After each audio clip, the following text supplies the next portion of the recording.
Thank you for tuning in to In the Vine Dating Podcast. Today, we'll be continuing our newest segment called Who's in the Vine, released every Monday, where Melissa will be interviewing different guests to talk about the questions you ask. And remember to follow up every Thursday, where we will further discuss any questions or responses you may have. Please enjoy, and don't forget to like, share, and subscribe.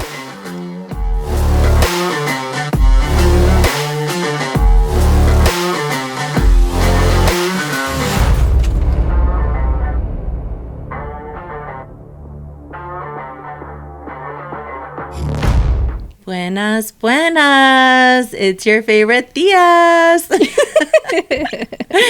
I am so excited. Welcome, everybody, to Who's in the Vine Dating Podcast with your host, Melissa Chavez. With me today, I have my roomie. You know, Shakana and I, we talk about roomie. We talk about our living together. And so finally, this is the woman behind the name, Ashley Garcia. Welcome. Hi. Thank you for having me. Yes, it is such an honor. You're amazing. You know, I always joke around with you that the Lord could have given you anybody as a roommate. And he gave you me. Yeah. But he also did the same with you. And I'm so grateful for that. So before we get into it, tell us a little bit about yourself.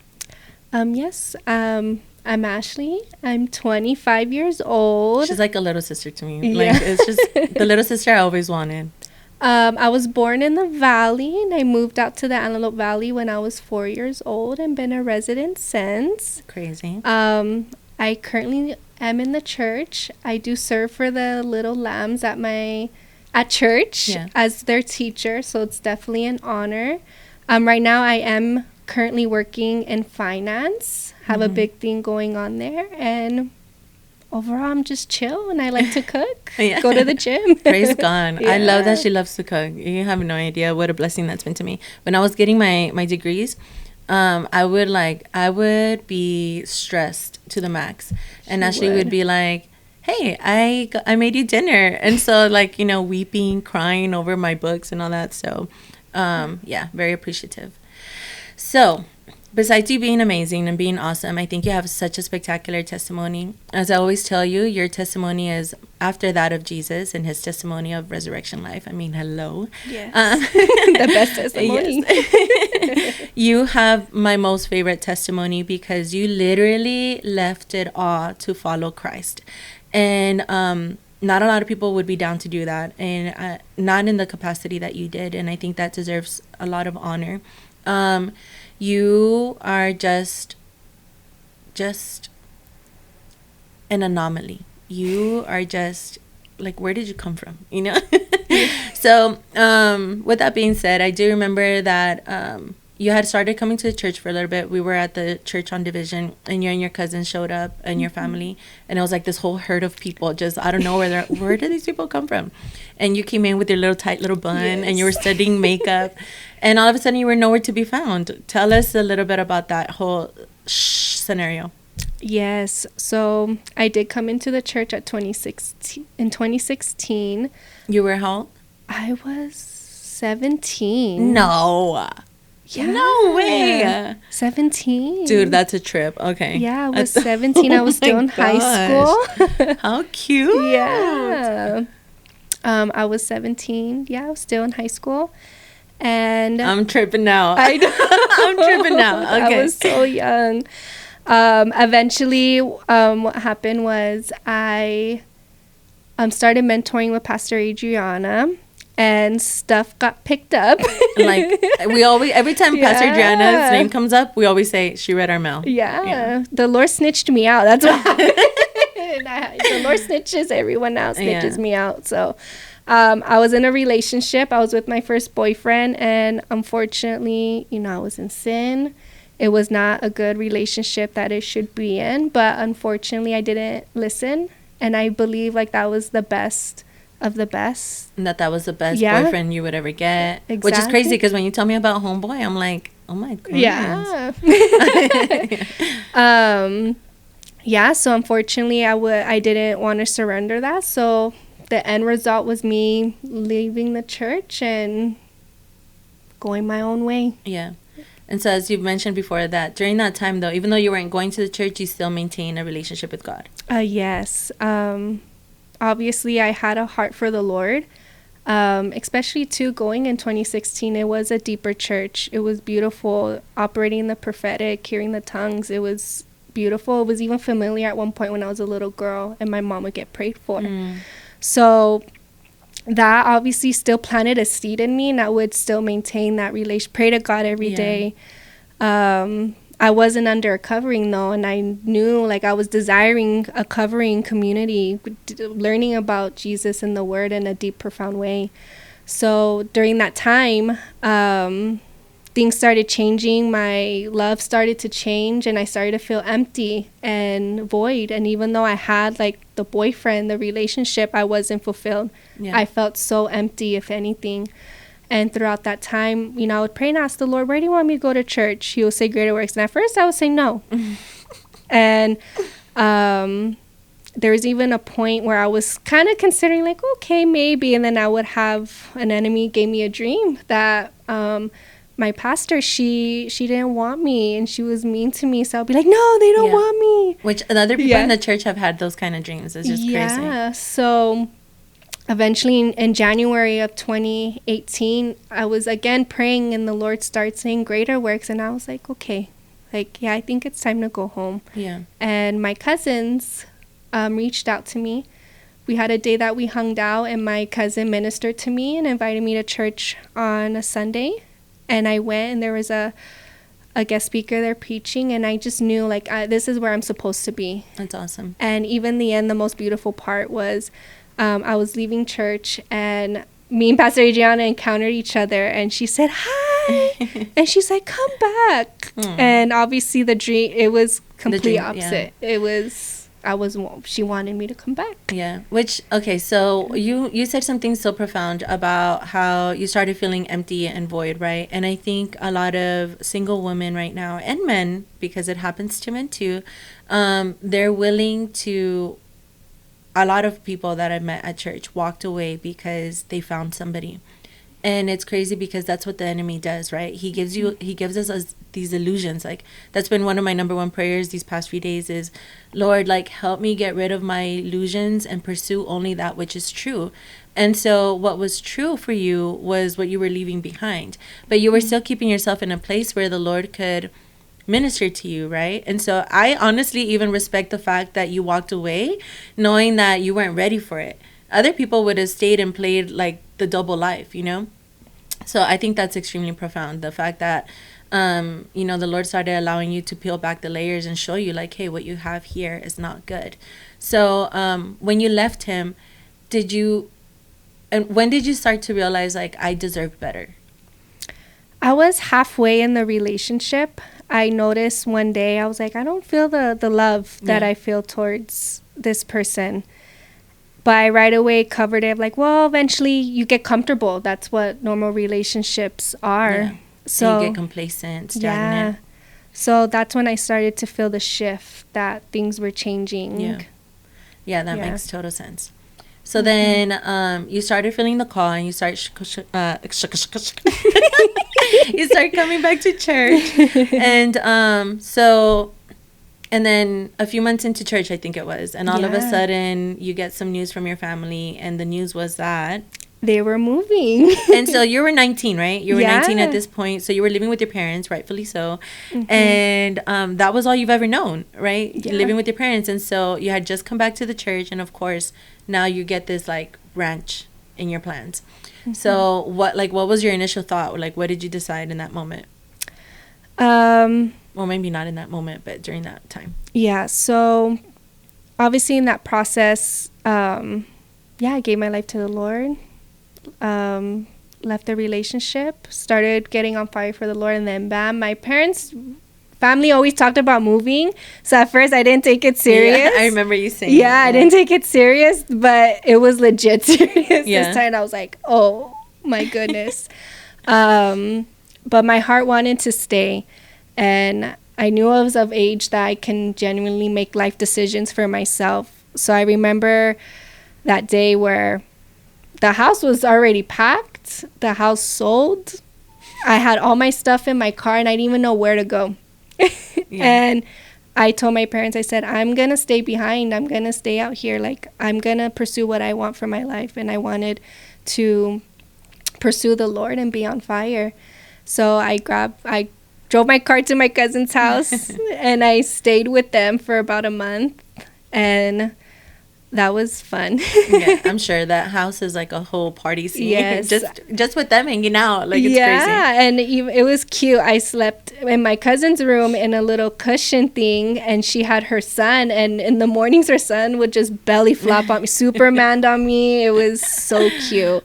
So cute. And then also, in the midst of that, I stayed with the Verduzcos. Yes, with Denise and Mike. Yeah. Excuse me. But yes, that was a big blessing. God genuinely opened a miraculous door, because I was living out of boxes and tubs, everything. So I needed a little space, a closet, a little room to stay. So that was a big miracle from the Lord, a big blessing. And it was an honor staying with them as well. Yeah, for sure. And then in the background was the roomies being established. Yeah, so during this time, the Excavate, which is actually one of the hats that I'm wearing today, which is crazy. I hadn't even correlated that, but that's when our friendship started being established, right? I was leading the intercession team for Beauty for Ashes, and you were part of that team. So then we drove down to the IE together, and we kind of just bonded. And then yeah, I didn't know what to think of you, to be quite honest. Like, I was like, who is this girl, you know?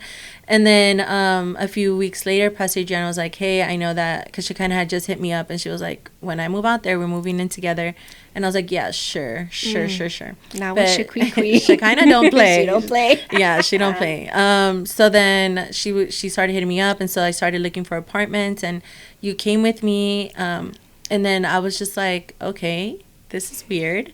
And because she and I, we only hung out that one time, so I didn't know anything about her. Yeah. And so I remember when we were looking for an apartment, the first apartment we ever went to, and the Lord had already told me that we were going to move into A. Robin Pilen's house. But I was like, bro, like, you wild for that one. And I was like, I'm not going to say anything. I'm like, you tell them something. And and Pilen had come with us to look at that apartment. Pilen's a real one, man. Yeah, and she was, and all of a sudden she was like, you guys should just move into our house. And she said a joke. She's like, well, you never know. I might just get an RV and park in Pastor Adriana's driveway. And you guys stay there. Yeah, and I was like, well, Pilen, like, the Lord did show me that. You're like, And then lo and behold, it happened. But what was crazy is, you know, I used to house sit for them when I was like in my early 20s. I used to house sit for them, and I remember sitting in one of their rooms, in Shekinah's former room, which I think was Sam's at that time. And I remember I would say, I want to live here so bad. Why? Who knows? But, you know, just there's something about where your pastors live, like the anointing and the presence of the Lord, right? And I remember every time I would house sit, I would take the opportunity to pray, press into the Lord, like tap into that anointing. And I just remember sitting on that floor, and I'm like, Lord, like, I want to live here. And kind of just like, you know, Samuel, like, it's just the Lord is so poetic. I love it. So then we ended up moving in, and I remember that first night, the three of us were like, what is happening right now? The three of us, well, she kind of had been out on her own, but it was your first time, it was my first time, and we were just like shook. Do you remember that? Yeah, but I was also really happy because I knew that place was a finally like a stable moment. Like, I knew, okay, like, I can settle. Yeah. So I was definitely really joyful. Yeah. And at peace. Yeah, and we learned a lot during that season. Iron sharpens iron for sure, and then sometimes so do blows. We learned a lot about community. We learned a lot about relationships, communication, and that was such a beautiful time. It was. I miss it. It was beautiful moments. Beautiful moments. Yeah. So. Dang, Shekinah, I wish you were here.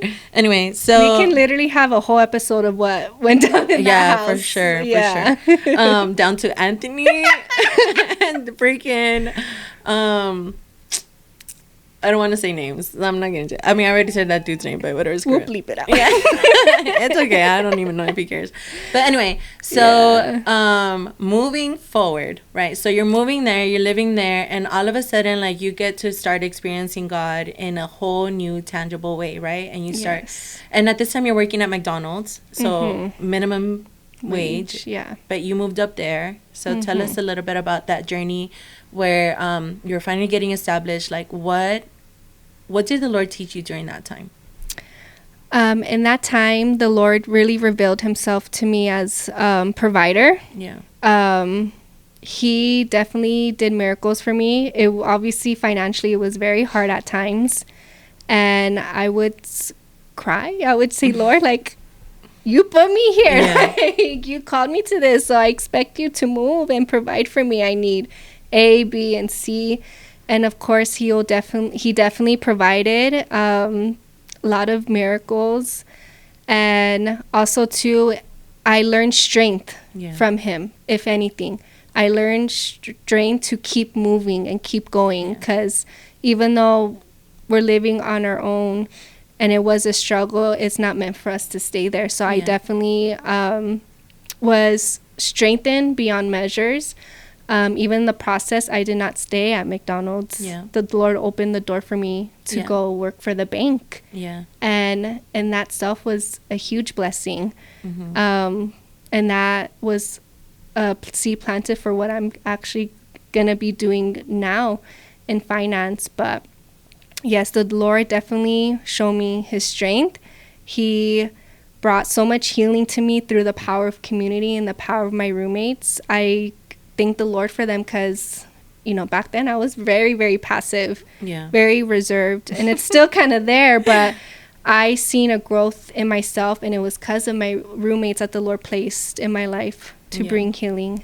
And just it was beautiful. I remember, like, during that time, I would get, like, super overprotective over you, and then now when you start, like, talking back, I'm like, first of all, I like this, but I don't like it. When it's towards you, it's not funny anymore. She would come and tell me stories about McDonald's, and I'm like, why did you do that? Why did you let them do that? And then she started standing up to me, and I'm like, I like it, but yeah. So while we were living together, you got into a relationship, right? And we're not gonna go into the specifics of that, but you got into a relationship that started off really cute. You know, you got confirmation from the Lord for a few things, and then all of a sudden, within months, right? Within months, you guys started talking about marriage, like, you started planning all those things, and all of a sudden, everything that just blew up, literally blew up in your face. Hit the fan. Yep. And meanwhile, I was out in El Salvador. I know, my poor roommate. I come back and I'm like, what the? I'm still like piña colada. I know, my poor roommate. She went to El Salvador, had the time of her life, and she got come back and war for her roommate. Yeah, I was like, what? I leave for 4 weeks. Anyway, tell us about that. Yes. Obviously it was so cute at first, and of course planning a future together, and sadly things just hit the fan, and obviously the end result is we didn't end up together. And it was really hard. That was probably the most hardest season of my life I ever dealt with. It was a lot. That was a lot of mental games, right? Yes. And obviously emotional, but I think it's the mental that leads the emotion sometimes. So one thing that's crazy to me about that, right, and was that there was confirmation from God at the beginning. And then all of a sudden things went crazy. And all of a sudden it's like, okay, now you have to reconcile but God was in it with the God is no longer in it. And so how did you deal with that? Like, having to come to terms with the fact that it may have been God's will, but somebody walked out of it. Like, what did you think about that? It was very heartbreaking at first. Very heartbreaking. But in that moment, I had to press into the Lord that He, at the end of the day, He is the exceedingly great reward above all. And unfortunately, like, we have a free will, so we can't control that. But at the end of the day, we have full access to the Lord and the power of healing and restoration, and just healing and Him filling the voids of what's going on in my heart and the situation. As your friends, it was definitely a hard thing to watch, right? Because well, let's be honest. So me at this time, it was Shekinah was already dating her ex-husband. You were dating him, and so then I was there like, okay, God, I love this for them, I love it. But no, the Lord has put me through not the Lord, but the Lord has really carried me through a lot of crazy seasons. But I remember that I started seeing all of this whirlwind around you. And I remember I went to P-Lynn and I was like crying. And I was like, Pastor Linda, like, I feel like these people are about to take this girl away from church. Like, and I remember we were sitting in the kitchen once and we were just going through everything. And I was like, look, because you see, there's this thing in Christianity, right, that a lot of people want to be married. And it's really easy. And I mean, with a little bit of grain of salt, I'm gonna say that, but it's really easy to find somebody to marry. That's really not the challenge. The challenge is finding the person that you need, that the Lord has ordained for you to be married to. And I remember sitting there and I was like, look, Ashley, like, you need to just pay attention. Like, does this man want to marry you, or does he want to be married? Because there's a difference, right? One of them desires you specifically, where it's like, bro, like, I need to have you, the good, the bad, the ugly. And the other is, I just want the idea of marriage. And so was that, like, what was that for you? Because I said some harsh things. Like, I mean, I was fighting for my friend's salvation. No, well, I like that you brought that up, because I actually thought of that today, but I forgot everything that you said, okay. But I remember. Guys, get you friends that will genuinely pray for you and war for you, because I don't know if it was that kitchen moment or we had another kitchen moment. We had a couple, yeah. Yeah, but there was a point where she was going to break down and cry and beg me. She's like, and I think that was that moment. Yeah. And she was just like, don't leave. Like, she basically begged me, like, don't leave the church. Whatever you do, just don't leave the church. And yeah, because I saw it all play out. Like, I saw it all play out. The Lord has shown me, like, get your prophetic friends for sure. Yeah, no, for sure. But I had that revelation. I remember I would go to P-Lynn and I'm like, P-Lynn, like, and she was like, you need to let your friend make her choices. And I'm like, you're like, but why? Okay. Yeah, and I'm like, okay, and you made the choice, right? Again, you left everything. Yeah, you left the desire of your heart for your exceedingly great reward. And that again solidifies the reason why your testimony is one of my favorite testimonies, because time and time again you have had to walk away from things that were like literally right there for you and say, no, this is not what God wants for me. And I think that again, not many people are willing to do that. So tell us about your recovery from that, because that's tough, like mourning something that it wasn't your fault. Yeah. And somehow you ended up being the one that was screwed. Like, it doesn't make sense. Like, how did you recuperate from that? Again, just pressing into the Lord. Yeah. And that, yes, I was encountered with a decision to make of whether to basically go to the courthouse. Yeah. Or it was just... Or nothing. Yeah. It was up in the air. And honestly, this is like a big, like, even testimony, and this is where, like, I can see God is like the exceedingly great reward, and again, he is the provider. We were moving around that time. Yeah. Oh my gosh, dude, like, I lost so much hair during that time. I was so stressed. And even in that, the saving, this place became my safe haven, was the apartment. Like, I love that we were still roomies in an apartment complex. Yeah, we all got different apartments, but we were living in the same vicinity. Yes, we were still roomies. Yeah. But yes, I got an apartment. Yeah. By myself. And honestly, there was even, when I got that apartment, there was even plans still. Yeah. The plans. But I knew in my heart. To get married and to move in. Yeah. Move in. But honestly, I did feel in my heart like there's a high chance that I may be holding it down by myself in this place. Yeah, which that was hard for you. We talked about that in the last podcast, where it was hard. It is hard sometimes for us to even make decisions as single women, because it's like, what does this freaking mean? Like, what does this mean? Like, we're making these moves and we're moving forward with life, and it's like, all right, but what does this mean? Yeah. So that apartment was my safe haven. Was it hard at first? Yes. I was mourning. Yeah. There was a still plan I had hoped for. But in that, like, I remember I would just press into the Lord there. It became my safe haven. And that's where, obviously at the end, the Lord revealed the plan that what was going to happen if I ended up staying in that situation. I wasn't going to be happy or fulfilled. And it made me fall more in love with the Lord. Yeah. Because honestly, like, the Lord protected me. He fought battles that I didn't know was popping off in the spiritual realm. Like, let's be honest.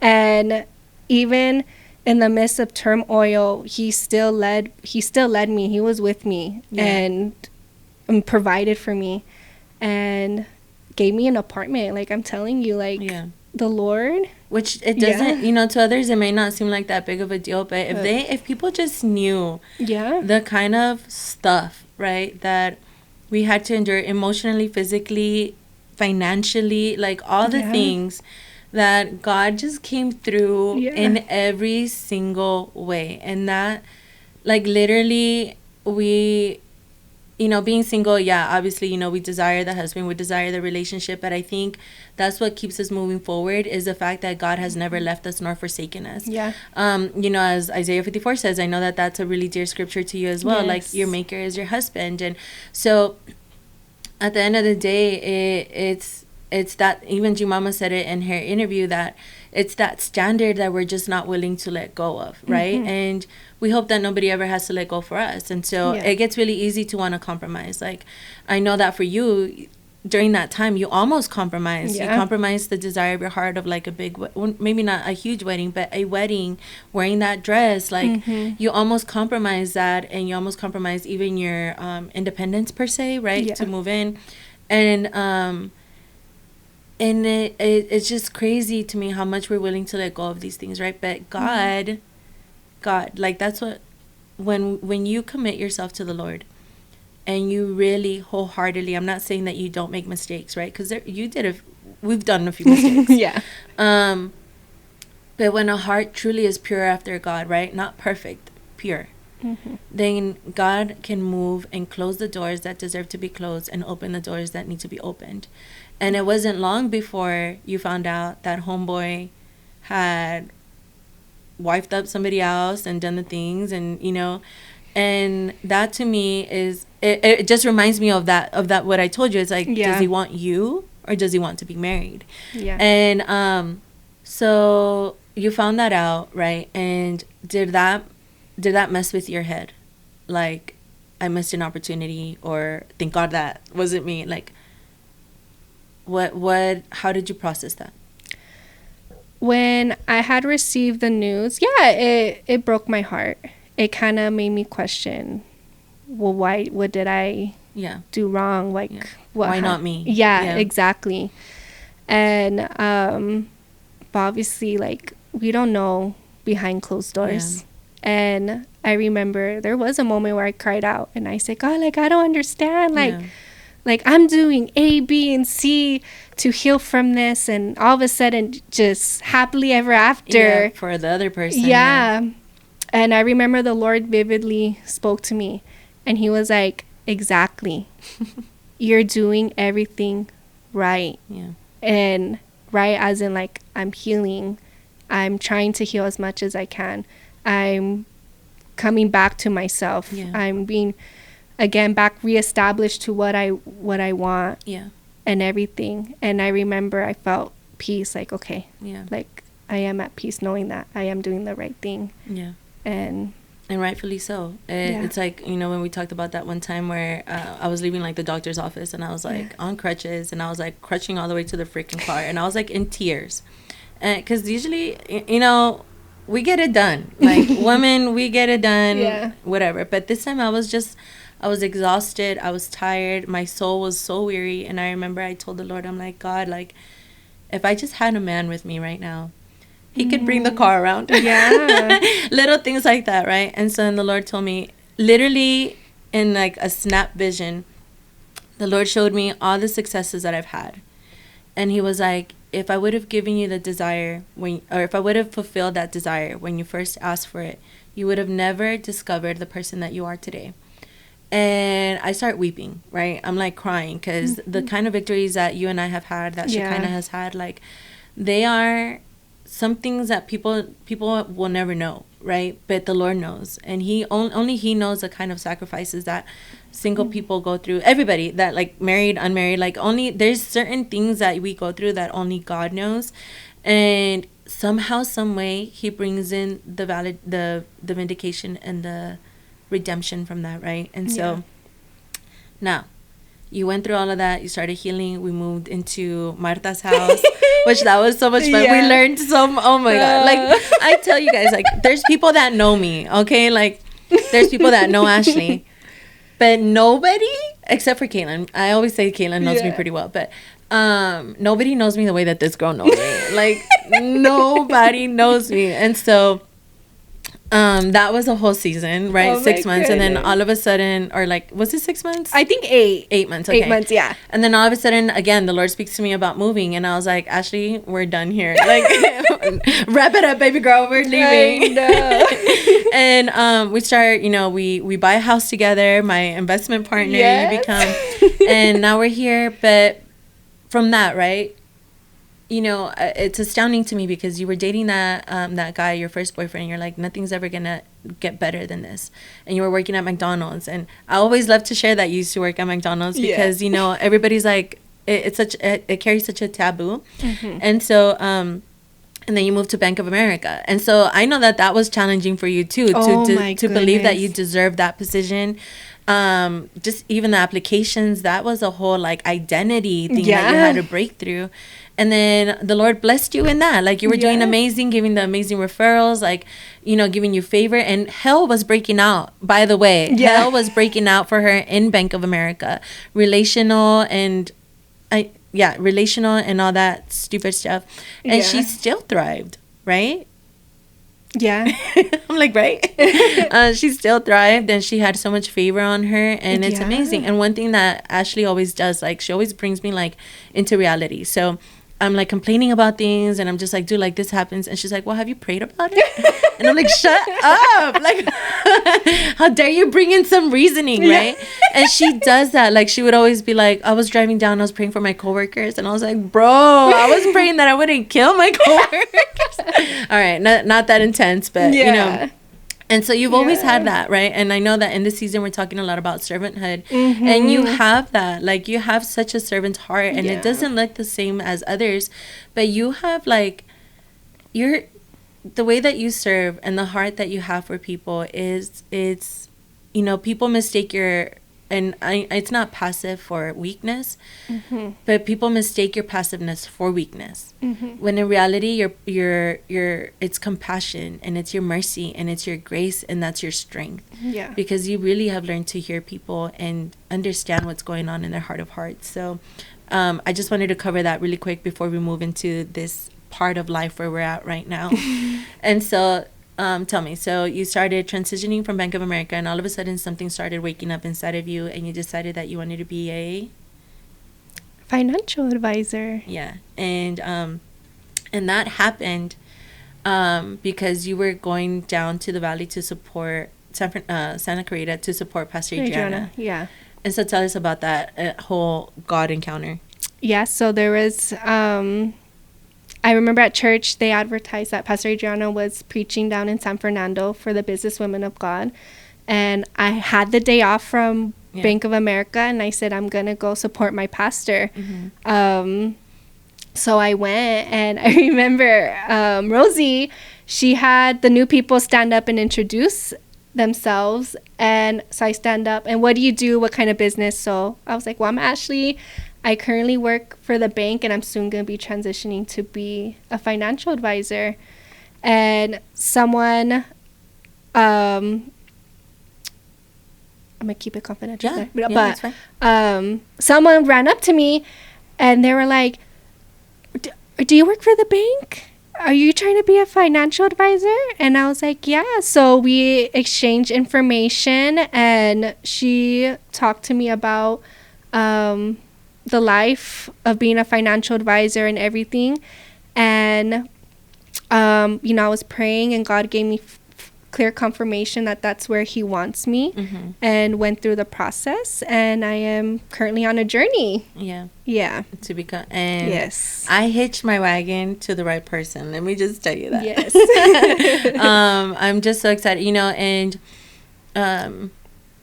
to me, it's been so wonderful, right? To be able to see your journey, to see you growing up, to turn into this godly woman that you're becoming.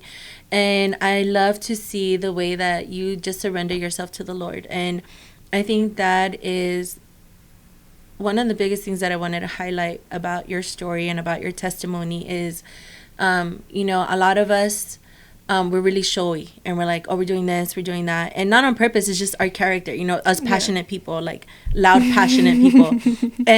But you're steady. You're like, okay, I want to do this, or I don't want to do that, and you're calculated. You plan, like you make sure if you're gonna do something, you make sure you do it with purpose, and that to me is so amazing. And so, so you've encountered relationships with BC, before Christ, with Christ, and now how has your relationship with God shifted, experiencing those relationships with where you're at now? Yes, my relationship shifted to be more deeply intimate with the Lord. As of right now, I am in a season where I am like in a secret place, but I am experiencing a new intimacy with the Lord that's just, it's so beautiful. It's so pure. It's so gentle. Yeah. Especially to, I don't know how to respond to gentleness. I was always used to harshness. So having the gentleness of the Lord in the season, it is foreign, but yet it is so beautiful and healing. And also too, like correction. Obviously we're human. We're work in progress. Of course, things are going to come to the surface that we have to deal with. But even in that, it's not even harsh or condemning. It's beautiful because there's a purpose why the Lord needs to heal that. And so after everything, at the end of the day, I would just say is the Lord is the exceedingly great reward in everything. He is the lover of my soul, and he knows everything, and he can only fill the voids that no person, no idol, no thing can fill in this world. I agree 100%. I love it. That's great wisdom. Okay, so I have nothing else to ask. Is there anything that you would like to leave the listeners with besides this question? The only thing I feel led to say, especially for my single people, don't think that your life's going to start until you find your husband or your wife. Your life starts now. Build now. Accomplish things now, especially with the Lord, because he's your sidekick, your business partner, your husband, wife, whatever he is. So don't wait till marriage to start your life. Start now. And I think that speaks better volume when you meet someone else. Absolutely. I agree 100%.